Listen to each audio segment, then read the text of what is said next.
Então, boa noite, né, a, a todos vocês. O capítulo de hoje é o capítulo voltado a bem-aventurados os aflitos, né? Por que que Jesus traz essa máxima, né? Poxa, a pessoa que sofre, como é que ela é uma bem-aventurada, né? Então, é meio que um paradoxo inicial aqui do nosso estudo. Poxa, então sofrer é bom, sofrer faz bem? Que tipo de sofrimento é esse que Jesus está querendo trazer para a gente? Está querendo trazer que a gente faça essa reflexão, né? Então, que tipo de reflexão é essa aqui? Então, a gente vai avançando e, lógico, a gente sempre começa o nosso estudo com passagens da Bíblia, né? Que a gente faz a menção aqui, tanto Mateus, como também duas passagens de Lucas. Então, bem-aventurados os que choram, pois eles serão consolados. Bem-aventurados os famintos e sequiosos de justiça, pois serão saciados. Bem-aventurados os que sofrem perseguição pela justiça, pois é deles o reino dos céus. Aqui, em muitas outras passagens na Bíblia, Jesus sempre diz com muita firmeza que feliz daquele que é perseguido em teu nome. Ou seja, se você segue os ensinamentos de Jesus e o mundo, que a gente não pode esquecer, que é um mundo de provas e expiações, a gente está no processo de regeneração, mas aqui quem está na Terra ainda tem dívidas a serem sanadas. Então, essa palavra, essa máxima aqui vai ser muito utilizada no estudo de hoje. Dívidas a serem pagas.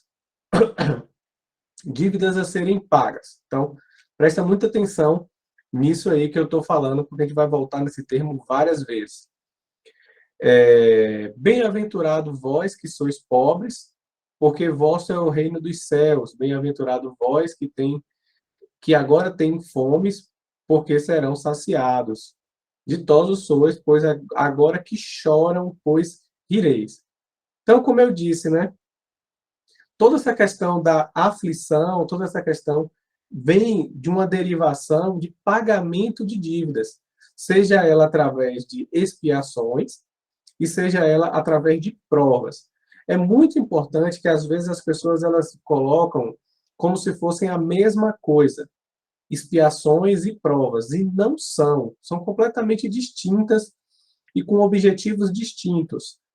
Isso é importante voltar a frisar, porque expiação é quando você já tem uma dívida e você precisa expiar, você precisa pagar essa dívida. Então você está expiando algo que você já cometeu em outra vida ou até mesmo que você cometeu na vida atual. Já a prova é algo que você faz, que você se submete para galgar posições melhores. Ou seja, você está sendo testado. É como se fosse um teste, uma prova numa escola.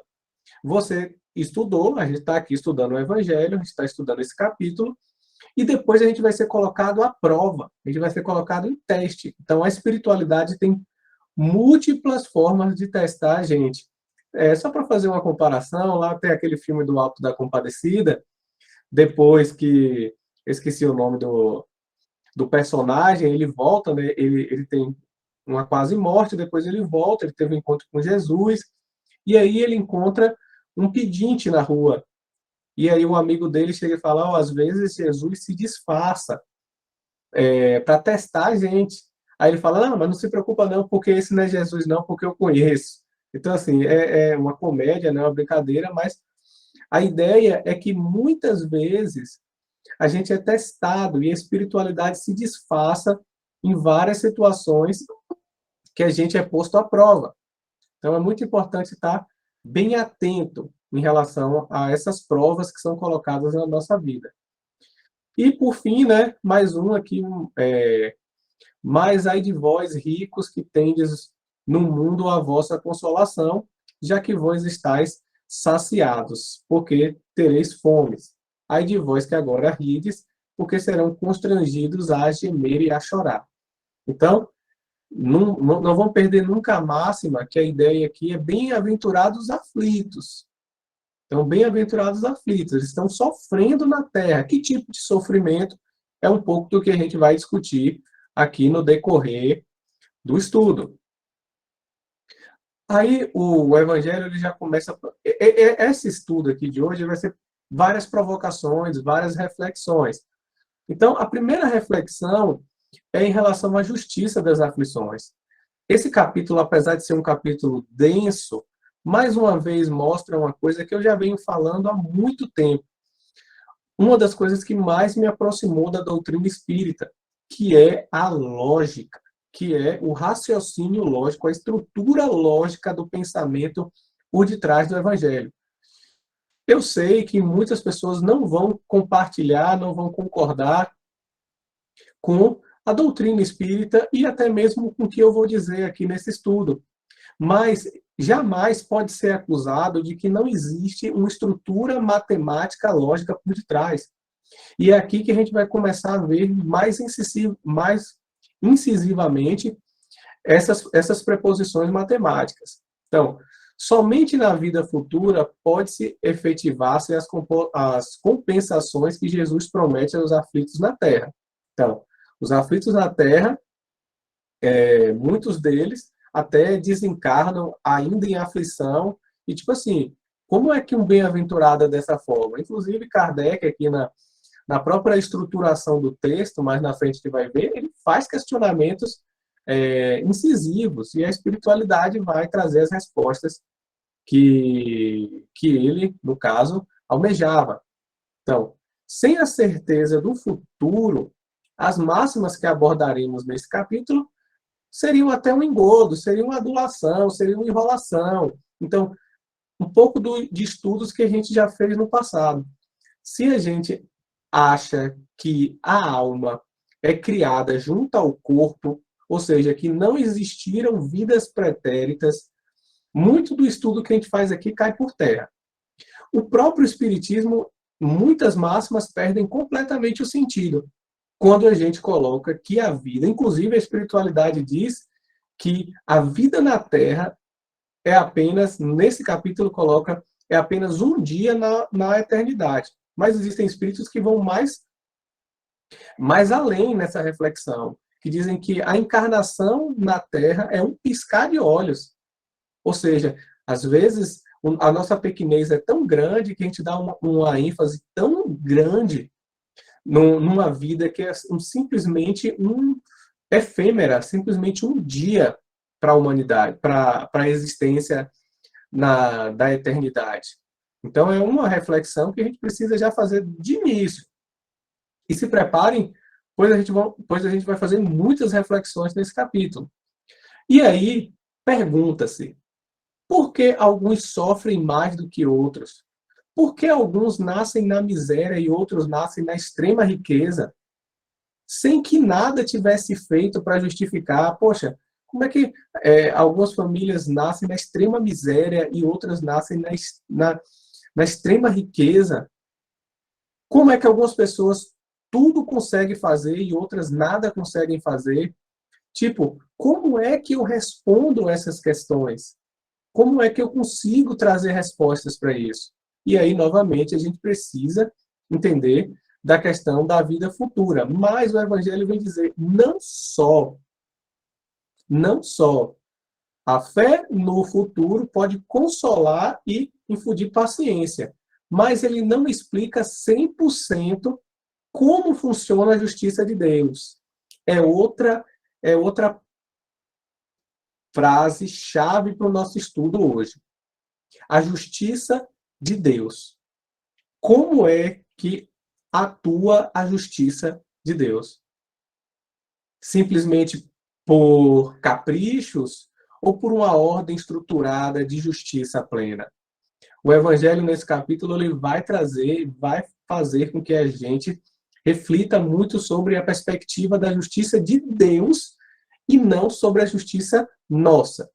Muitas vezes a gente pensa que coisas que acontecem na nossa vida é uma tragédia e que Deus não está olhando para a gente. Uma vez eu vi uma frase na internet, que essa frase me marcou muito, que fala assim: às vezes o que a gente quer, Deus não dá para a gente, mas certamente Ele deu o que a gente pediria a Ele se a gente soubesse o que Ele sabe.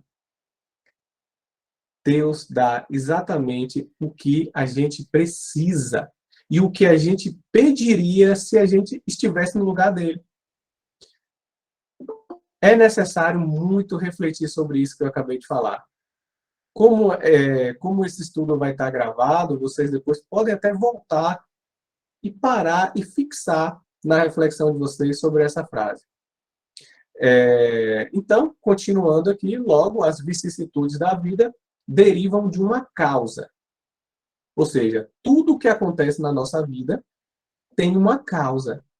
E, pois que Deus é justo, há de ter uma causa justa. A gente precisa colocar logo em mente. Eu já passei por situações é, bem complexas na minha vida.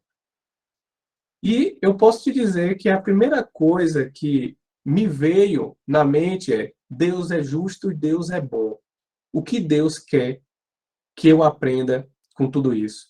O que Deus quer me mostrar com isso? O que eu preciso aprender? O que eu posso fazer dessa situação para que eu me tornasse uma pessoa melhor? Então, colocar isso na nossa mente vai trazer uma leveza na nossa vida muito grande. E eu falo isso até por experiência própria.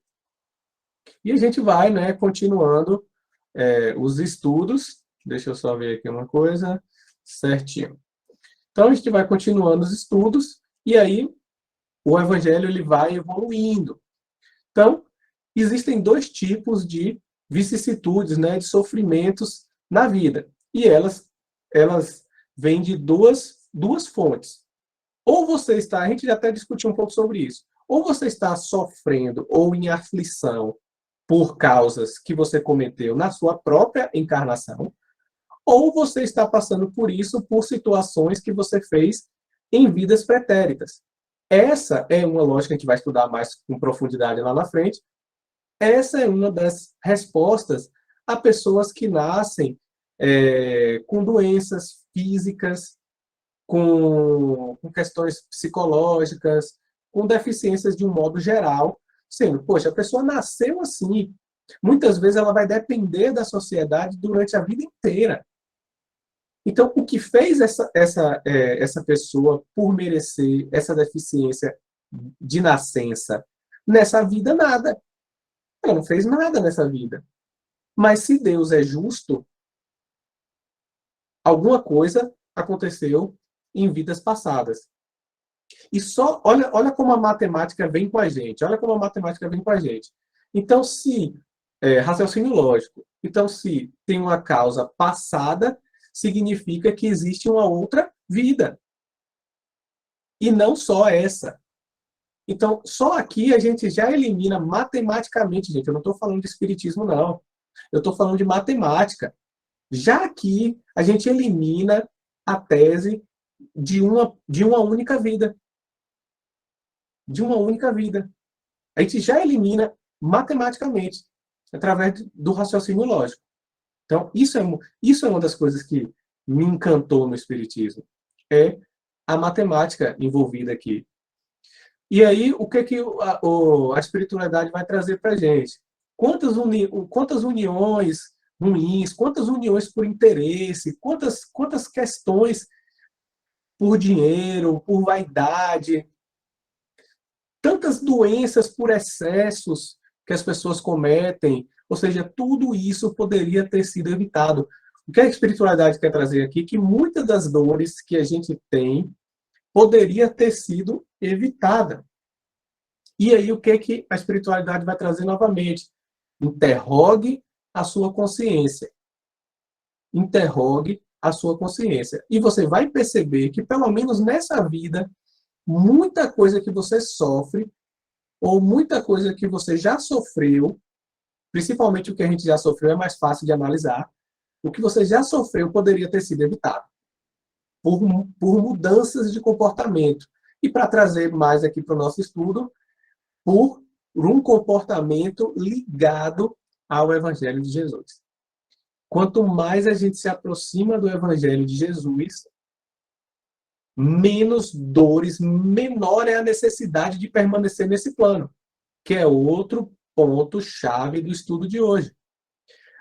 Que nós só estamos nesse plano, que é considerado uma prisão para a espiritualidade, porque ainda precisamos. E só depende de nós migrar para planos mais felizes. Que no fundo, essa é a máxima do Evangelho. É trazer um mapa de como sair da prisão. De como sair da prisão. E aqui é um pedaço do mapa que a gente vai estar discutindo também. Então, a causa das aflições, né? A gente vai ver aqui um pouco da causa das aflições. Há quem, então, há do homem responsabilizar por todas as suas aflições. Então, Kardec está perguntando, né? Se não a si mesmo. Aí o Espírito de Verdade vem trazer. O homem, pois, em grande número dos casos, é o causador dos próprios infortúnios. Ao passo que a má estrela, né, ele vai acusar todo mundo. É muito mais fácil acusar os outros do que olhar para si. É muito mais fácil apontar o cisco no olho do irmão, ao invés de olhar a trave que está no seu. É muito mais fácil criticar, sendo que a própria espiritualidade vai dizer, né, a má sorte que você tem, muitas vezes, é a sua falta de atitude e o seu desleixo perante a vida e perante a prática do Evangelho. Então, aqui é tome porrada, não vamos aliviar você de jeito nenhum, não vamos avaliar. E aí, como evitar, né? Como evitar essas aflições? Então, o homem evitará quando trabalhar para se melhorar moralmente e intelectualmente. O que a gente está fazendo aqui agora é tentar evoluir intelectualmente. Mas o Evangelho, ele sempre vai trazer a prática do mesmo. Então, a gente busca o estudo, e foi o que eu falei mais cedo, né, para o pessoal que chegou depois. Eu já estudei o Evangelho algumas vezes, que certamente eu já perdi a conta. E nunca é demais estudar o Evangelho. Nunca é demais. E não é só aqui, nunca é repetitivo, nunca vai ser o suficiente na minha interpretação. Nunca vai ser o suficiente. Porque eu vou te falar, eu já li mais de 10 vezes esse capítulo aqui. E toda vez que eu leio, parece que foi a primeira. Parece que a densidade é tão grande. E assim, já li muitos outros livros também que agregam, todo conhecimento, ele é agregador. Mas aqui é a alfabetização. É isso aqui, na prática, que vai fazer com que a gente consiga galgar os mundos ditosos. Consiga sair dessa prisão, que é um pensamento que permeia muito esse capítulo. E assim ele vai já puxar as causas anteriores, né, das aflições. Então, quais seriam as causas anteriores das aflições? Como explicar, a gente até discutiu um pouco sobre isso, como explicar as enfermidades de nascença, como é que a gente explica isso tudo, como é que explicar que algumas pessoas vão depender de outras a vida toda. Aí vem a matemática de novo. Os que nascem nessa condição certamente não fizeram nada nessa vida. Não fizeram nada. Então, aí Kardec continua perguntando, por que, pois, esses tão desgraçados, enquanto ao lado deles, no mesmo teto, tem os irmãos, por exemplo, saudáveis, tudo? Eu conheço famílias que têm 2 filhos, um filho é doente e o outro nasceu saudável, tudo. Então, assim, como é que explica? Por que Deus foi, bem entre aspas, né? Foi bom para um e foi malvado com o outro? Então, é o que Kardec está puxando a reflexão. Kardec está puxando a reflexão. E aí, a espiritualidade vai lá e responde. Problemas esses que a filosofia não vai resolver. Problemas esses que não dá para tentar resolver com a ciência terrena, digamos assim. Porque essas anomalias parecem, olha o que a espiritualidade está dizendo, parecem negar a bondade e a justiça de Deus. Pô, Deus está fazendo isso por capricho? Então, não faz sentido. Aí, novamente, outra coisa que o Evangelho ele bate muito na tecla. Deus é justo. Isso é uma máxima. Então, se Deus é justo e bom, tudo que ele faz é justo e bom. Então, é isso aqui que a gente vai ver. E se algo acontece, se tem algum efeito, é porque existe alguma causa. Isso, inclusive, é um axioma. Ou seja, é uma coisa que é uma verdade, digamos assim, é um ponto de partida, uma verdade absoluta, uma verdade máxima, digamos assim, um ponto de partida para outros questionamentos. Então, aqui eu gostei muito dessa frase, elimine a causa que o efeito cessa. Então, tudo tem uma reflexão aqui de um espírito, que eu não me recordo o nome, mas vai aparecer aqui, que ela fala muito isso.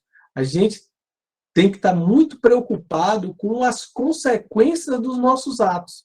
Essa é a reflexão máxima que eu ainda vou deixar, a gente vai falar sobre ela. Ou seja, o que a gente faz vai ter um efeito, vai ecoar pela eternidade. A gente precisa ter muito cuidado com as nossas atitudes, muito cuidado com o que a gente fala, porque isso vai gerar um efeito. Então, o Espírito ele vai trazer a reflexão, que mais à frente a gente vai ver, que muita gente acha que a fome, que a dor, que a doença, que são a desgraça real, né? Como o Espírito fala. Mas, apesar de ser uma dor, não chega nem perto do que, de fato, para ela, né, seria a desgraça real. Que era justamente criar débitos, criar efeitos nocivos para você e para a sociedade. E por que que isso seria tão ruim? Justamente porque é isso que te impede de sair da prisão. E que prisão é essa? É a terra. Então, enquanto você não se libertar de todas as consequências, de todas as causas que terão efeitos nocivos para o seu processo evolutivo e para o processo evolutivo das pessoas que estão ao seu redor, você nunca vai sair da prisão. Ou você vai demorar muito para sair da prisão. Essa talvez seja um dos pilares do capítulo atual. Vamos prestar bastante atenção no efeito das nossas atitudes. Se vocês saírem daqui com isso preso na cabeça, e antes de você tomar qualquer... Hoje o mundo está tão corrido, hoje o mundo está tão acelerado, que eu confesso que às vezes a gente nem pensa no que está fazendo. A gente vai fazendo, mas é aqui que está um dos objetivos do estudo. Opa, eu vou fazer isso. Qual o efeito dessa minha atitude vai estar em ligação direta com o Evangelho de Jesus? Sim, eu faço. Vai estar em discordância com o Evangelho de Jesus? Não, eu não faço, porque o meu objetivo é ir para mundos felizes. O meu objetivo é evoluir, é fazer o bem, é plantar o bem para o máximo de pessoas, para fazer, para ser um agente de Jesus. É isso que o capítulo está trazendo para a gente. Então, se você tiver que sofrer por isso, que sofra, porque bem-aventurado será você, o aflito. Mas calma, a gente vai aprofundar ainda nesse conceito. Então, aqui, né, a espiritualidade vem trazer, né? Se os efeitos têm uma causa e Deus é justo, então essa causa também tem que ser justa. Por outro lado, Deus não pode punir alguém pelo bem que fez, nem pelo mal que não fez. Se não somos punidos, é que fizemos o mal. E se o mal não está nessa vida, é porque foi feita na outra. Então, essa aqui é a explicação lógica, isso aqui é matemática, gente. Isso aqui não é evangelho, não, isso aqui é matemática. Então, se eu tenho algo que não tem uma causa na vida atual, é porque essa causa é de uma vida pretérita. E se eu estou passando por isso, que eu passo com isso com um sorriso no rosto. Apesar de ser difícil, apesar de ser muito difícil, é isso que Jesus quer de nós. É isso que é o bem-aventurado aflito. Dizer que eu estou pagando uma dívida graças a Deus. Graças a Deus eu estou tendo a oportunidade de sanar débitos pretéritos. Graças a Deus eu não estou tendo mais dívidas e graças a Deus eu vou poder sair dessa prisão. Esse pensamento permeia o capítulo inteiro. Permeia o capítulo inteiro. O homem, pois, nem sempre é punido completamente na sua existência atual, mas nunca escapa de expiar as suas falhas. Então, gente, uma frase que Chico sempre trouxe é assim: a todos o direito de serem como quiserem ser. Cada um aqui pode ser como quiser ser, mas a mim o dever de ser cada dia melhor. Sempre, isso era um mantra para Chico. E que isso seja um mantra para a gente também. Que a gente tem o dever de ser melhor. Porque, novamente, Madre Teresa, né? Eu gosto muito dessa frase de Madre Teresa. No final, nunca, porque ela foi muito criticada, isso tem até na biografia dela, né? Foi muito criticada e as pessoas perguntavam como ela tinha resiliência, né? Para aguentar tanta coisa. E ela sempre falava que no final das contas, não sou eu e essas pessoas. No final das contas, sou eu e Deus. Eu presto contas para Deus. E todos nós aqui prestamos contas para Deus. A gente presta conta para Deus. Então, as nossas atitudes têm efeitos que Deus fica feliz? Fica feliz com os nossos atos? Fica feliz com a nossa atitude? Se Deus fica feliz com as nossas atitudes, é porque a gente está no caminho certo. E por mais, né, que permeie na cabeça de alguns que o mal prospera, o Evangelho é claro. O mal pode até prosperar, mas momentaneamente. Porque, inevitavelmente, ninguém fica impune. Nada fica impune. Todo mal que é feito precisa ser pago. Essa é a justiça de Deus. Todo mal que foi feito é pago. Se não for pago agora, nessa encarnação, vai ser pago em outra encarnação. Mas não, nada foge ao olho de Deus. Nenhuma folha cai de uma árvore sem o consentimento de Deus. A gente precisa ter isso muito claro. E não somos nós que temos que fazer justiça. É Deus que faz a justiça. Qual é o nosso dever? Ser cada dia melhor. Esse é o nosso dever. E, continuando, né? Aqui vocês podem perceber, né, que tem, assim, tem uns gritos, porque isso aqui já é o filtro do capítulo. Aí você pode até olhar, pô, tem um amarelo, tem um verde, tem um lilás aqui. Que negócio é esse? Porque aqui já é o filtro, aí o amarelo é o filtro 1, o verde é o filtro 2 e o lilás é o filtro 3. Ou seja, é o importante do importante do importante. Então, para você ver como esse estudo,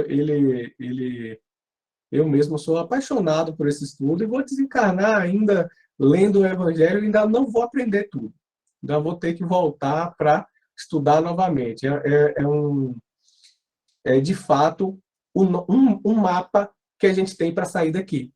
A gente precisa colocar que a gente está numa prisão. Está na prisão. A gente tem um mapa. A gente precisa estudar o mapa e aplicar o mapa. É isso que a gente precisa.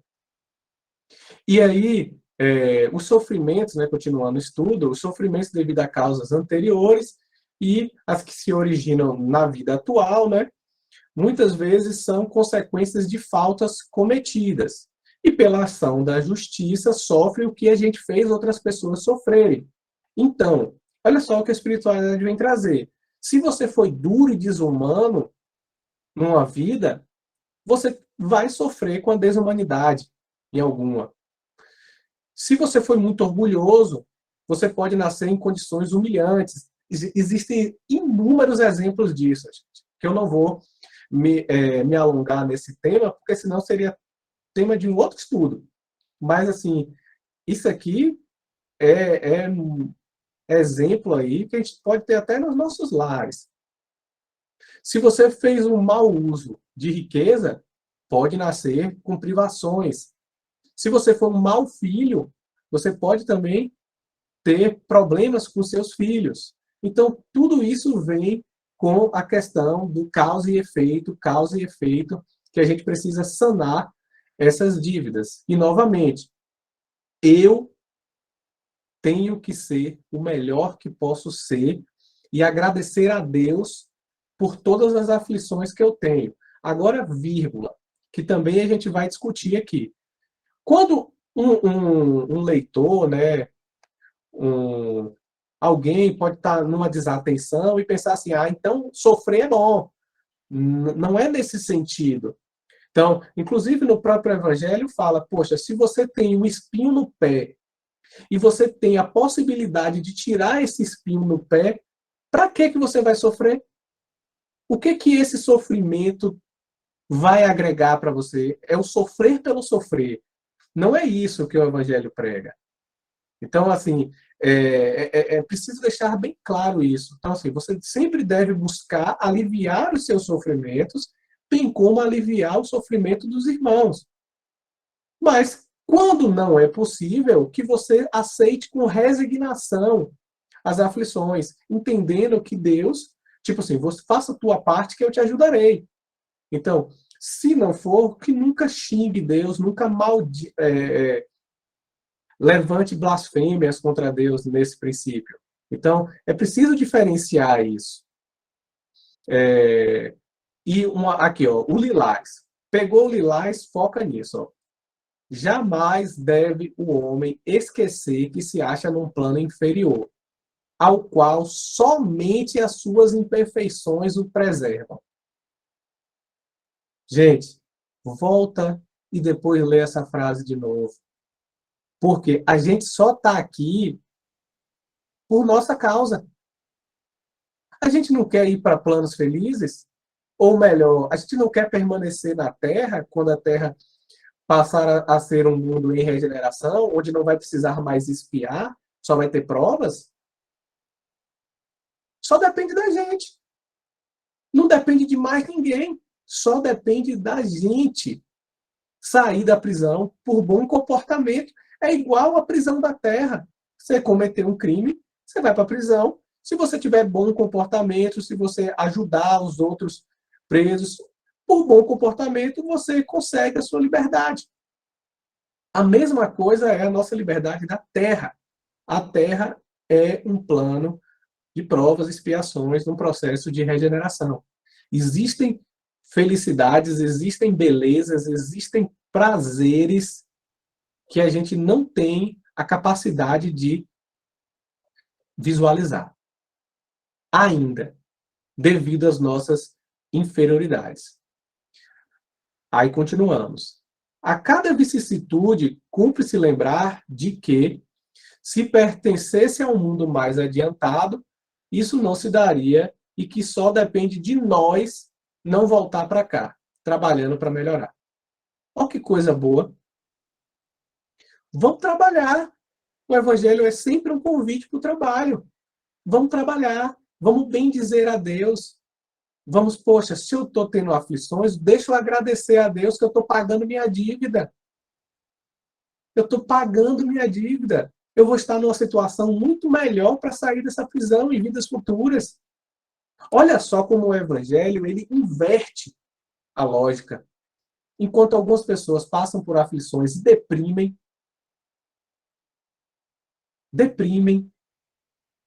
o Evangelho faz com que não deprima não. Alegre-se. Porque você está quitando várias coisas. E você está cada vez mais próximo da luz. E algumas pessoas pensam que estão mais distantes da luz. E como é que eu não vou dizer que esse estudo é o estudo da vida? Esse é o estudo da vida. Esse é o estudo da vida. Se a gente conseguir aplicar 100% o evangelho, a gente zera o jogo, trazendo para o videogame, a gente zera o jogo. Só que as nossas inferioridades ainda lutam contra isso. E a gente tem que ser mais forte. E aí, continuando, né, um outro ponto que merece destaque é que nem todo sofrimento, aí é também uma coisa legal. A gente já falou um pouco sobre isso. Nem tudo que a gente sofre, gente, é porque a gente está devendo na praça. Ah, não, meu Deus do céu, eu estou sofrendo tanto, eu devia ter sido um grande pecador. Não necessariamente. Algumas questões de sofrimento derivam da nossa busca por evoluir. Isso são provas. Por isso que eu sei, eu bato muito nessa tecla, porque acredito que não seja o caso aqui. Mas muitas pessoas acham que provas e expiações são a mesma coisa. E não são. Então, muitas vezes a gente busca muitas provas. Então, a gente tem uma vida de muita luta, porque a gente buscou essas provas. Inclusive, na instrução dos espíritos, vai ter um espírito que eu também não me recordo, porque nesse capítulo são vários espíritos falando. Então, vai ter um espírito que vai te falar: meu amigo, você, na erraticidade, buscou essas provas, buscou essas lutas para evoluir, e agora você está achando ruim? Então, meio que debocha, né? Fala, pô, você escolheu essa vida. E lá na Terra você está dizendo, oh, meu Deus, por que que isso está acontecendo comigo? Aí, eu acho que o nosso mentor chega, meu amigo, foi você que escolheu. Eu ainda disse, rapaz, não vai por esse caminho, porque está pesado. Aí você lá falou, não, eu aguento. Eu aguento, eu aguento. E aí, então, se você aguenta, meu amigo, não reclama, não. Porque foi você que pediu. Outra coisa é que tudo está na mente. Quando a gente passar a pensar a vida dessa forma também, há um certo alívio da dor. É só você pensar, poxa, eu estou passando por esse sofrimento, mas fui eu que pedi. Aí por que que eu pedi? Porque eu quero evoluir. Porque eu quero evoluir. Percebe como a gente consegue ressignificar a dor quando a gente pensa dessa forma? E é isso que esse capítulo em específico quer. Um dos pressupostos é vamos entender, vamos ressignificar a dor. Vamos ressignificar a dor. Vamos entender que essa dor é uma prova ou uma expiação e que nessa perspectiva, sobre esse ângulo, eu estou mais próximo da luz porque eu estou pagando dívidas pretéritas. Pronto. Entendeu isso? Entendeu uma parte importante desse capítulo.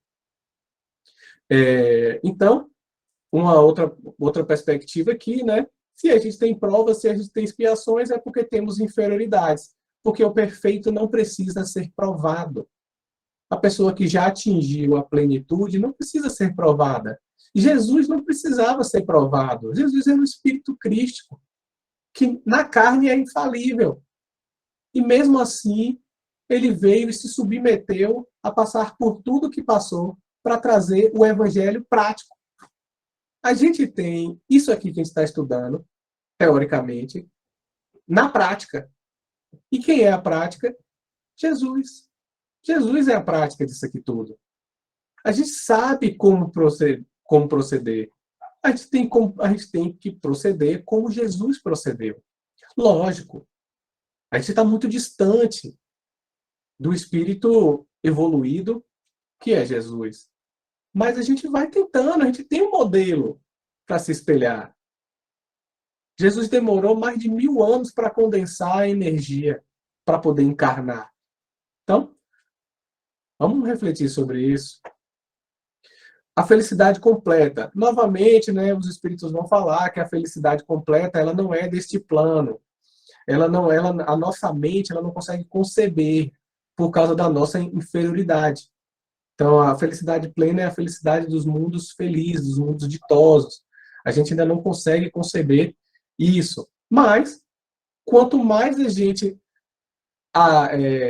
vê com resignação todos as dores, né, que a gente passa, as aflições que a gente passa, mais a gente se purifica e mais próximo dos planos felizes, de encontrar a verdadeira felicidade, a gente fica. Então, essa aqui é uma reflexão que o Espírito quer passar. Outra, que também é muito legal.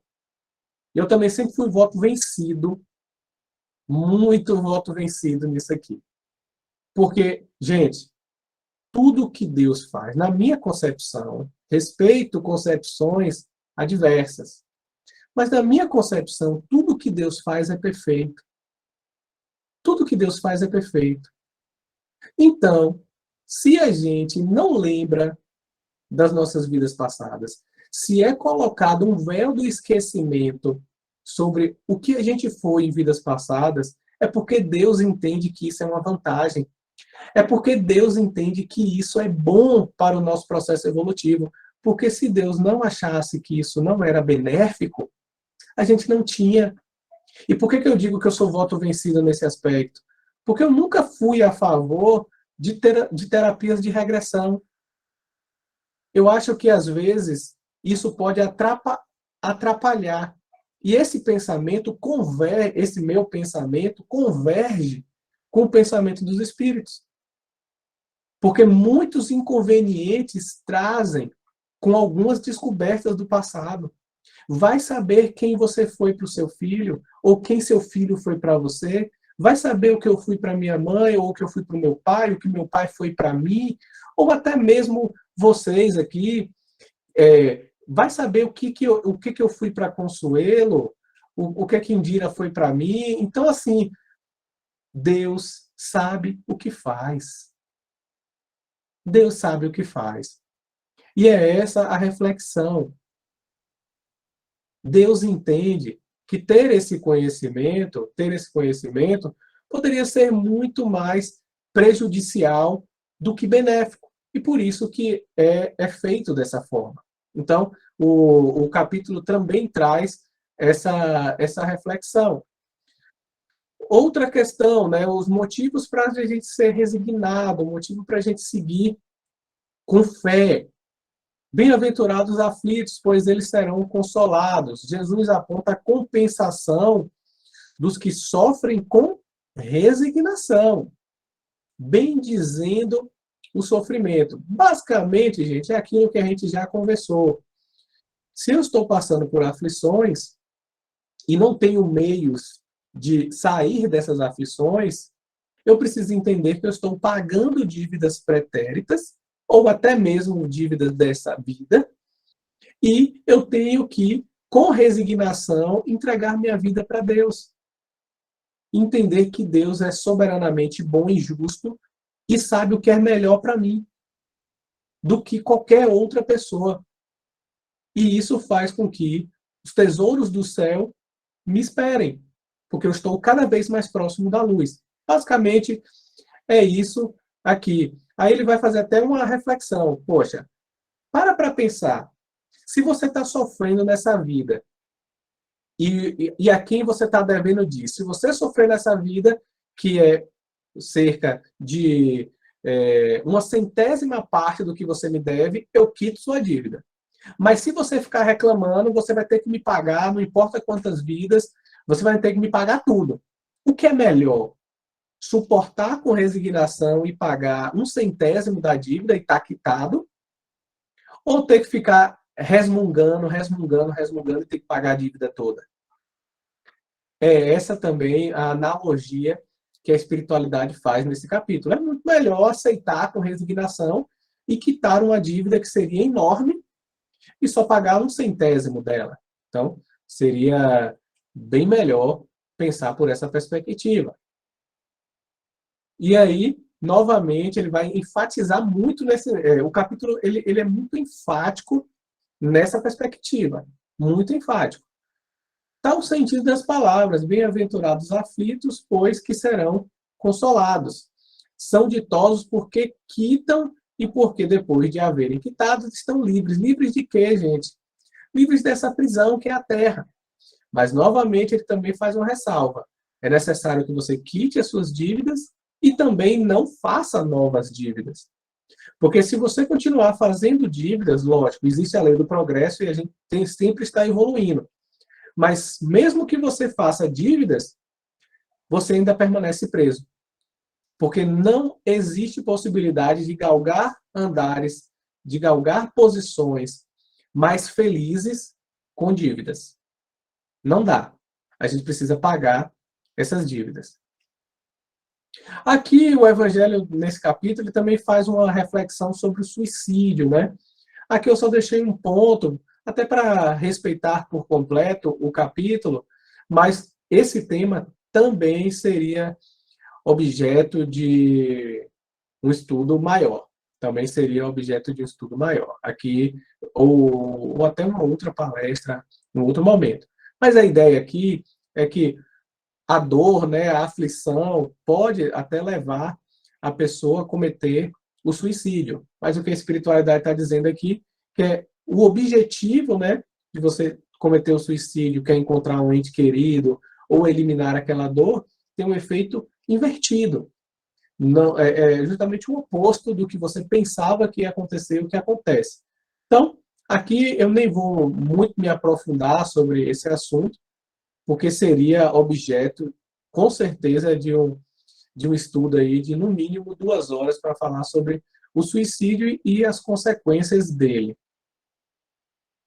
E agora, a gente entra, né, na parte final do estudo, que seria a respeito da instrução dos espíritos.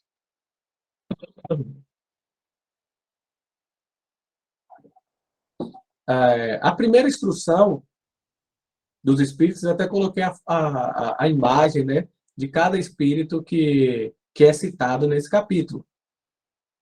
Então, o primeiro, né, bem-aventurados os aflitos, pode então ser traduzido da seguinte forma: bem-aventurados os que têm a ocasião de provar sua fé, sua firmeza e sua perseverança e sua submissão à vontade de Deus, porque terão centuplicada a alegria que lhe falta na terra, porque depois do labor virá o repouso. Então, bem-aventurado aquele que suporta a dor com fé, crendo, entendendo que existe uma espiritualidade maior, entendendo que Deus é justo em todas as suas ações.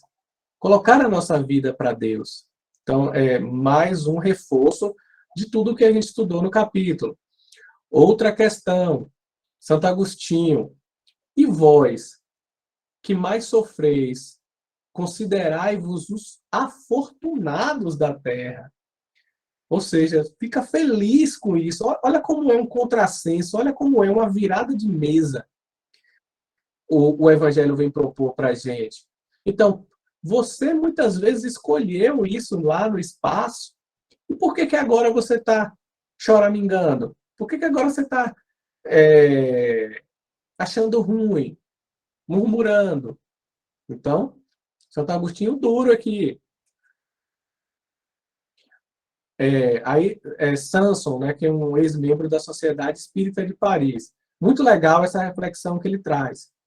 Deus não é justo, pois sacrifica um que é forte. Então, assim, aqui ele está fazendo aquela reflexão, poxa, tem uma família.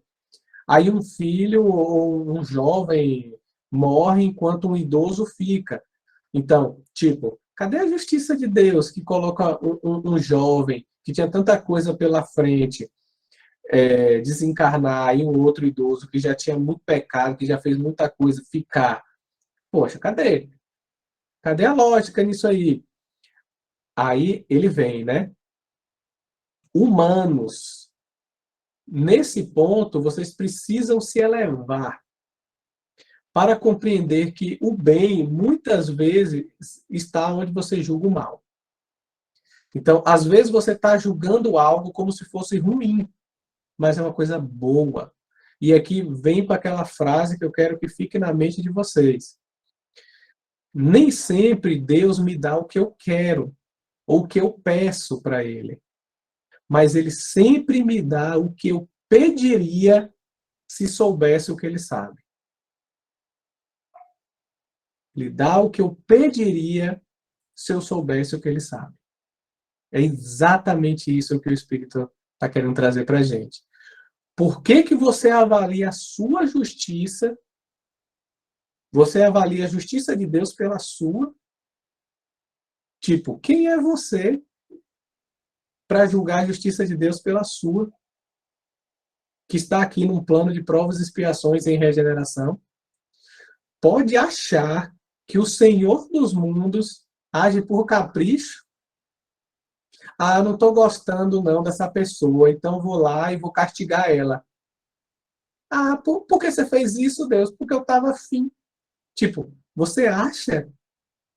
Gente, você pode até achar, mas não tem sentido nenhum. Fere completamente o raciocínio lógico, a gente pensar dessa forma. Nada se faz sem um fim inteligente.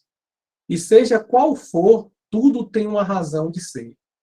Tudo tem uma razão de ser. E ele continua. Uma morte prematura é um grande benefício que Deus concede àquele que se vai e se preserva das misérias da vida ou das seduções que poderiam fazê-lo se perder. Não é vítima da fatalidade aquele que morre na flor dos anos e que Deus julga não convir que ele pertença mais à terra. Ou seja, então, gente, o que é que o Samson está querendo trazer para a gente aqui? A terra é uma prisão. A terra é uma prisão. Se Deus entende que uma pessoa jovem precisa sair daqui, é porque ele entende que foi o melhor para aquela pessoa. Ele entende que foi o melhor para aquela pessoa. Ou ele entende que aquela pessoa fez por merecer. Olha que inversão de lógica. Enquanto a gente acha que Deus castigou aquela família ou aquela pessoa, Deus premiou aquela pessoa porque tirou ela daqui.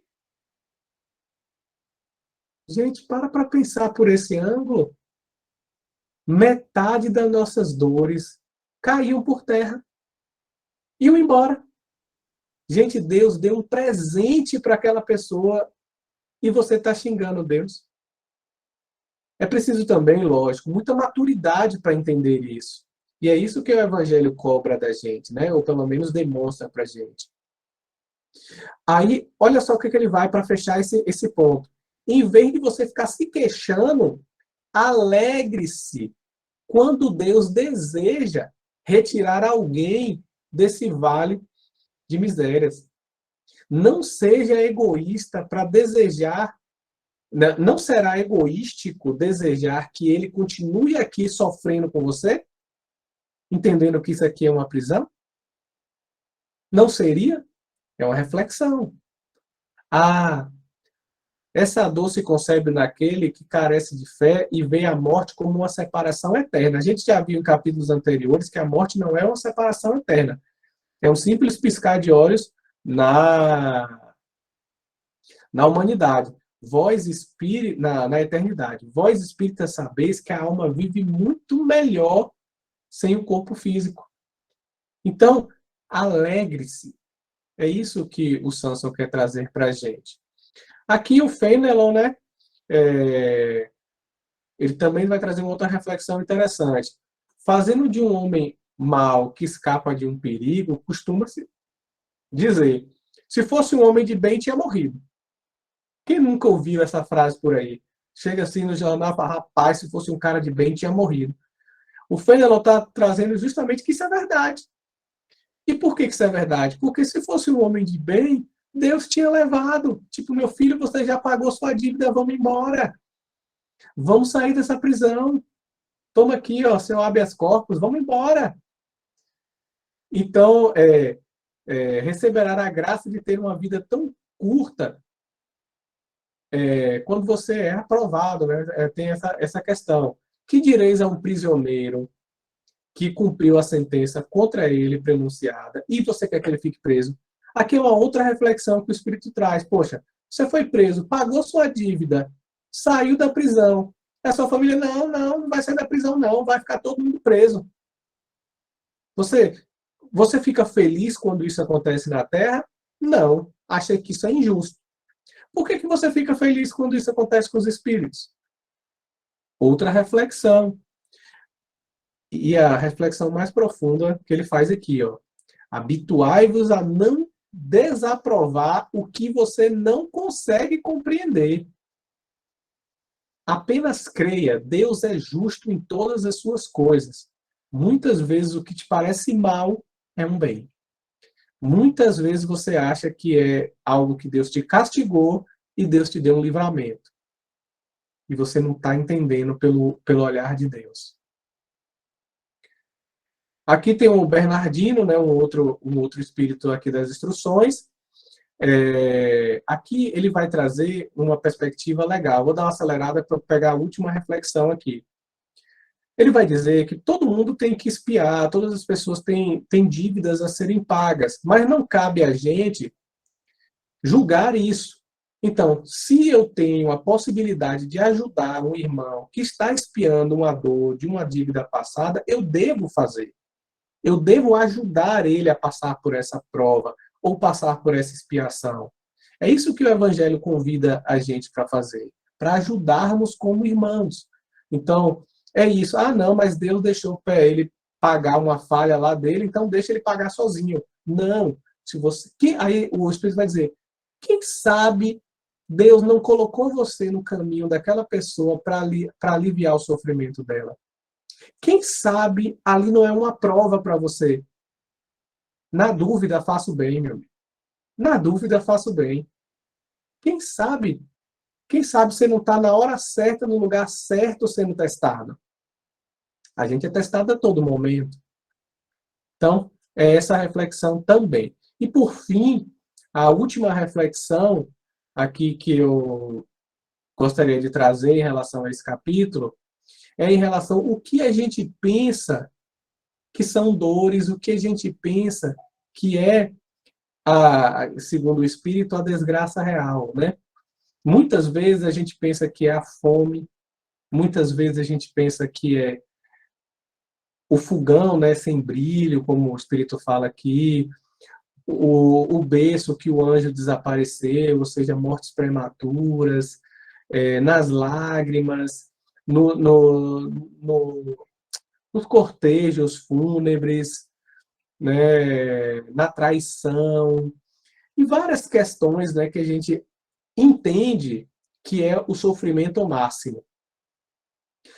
A Delfina vem trazer uma reflexão que eu quero que fique na mente de vocês. Essa é uma desgraça para aquele que só vê o hoje, mas aquele que vê a eternidade são as consequências. Essa é a reflexão máxima do capítulo. São as consequências mais do que o fato.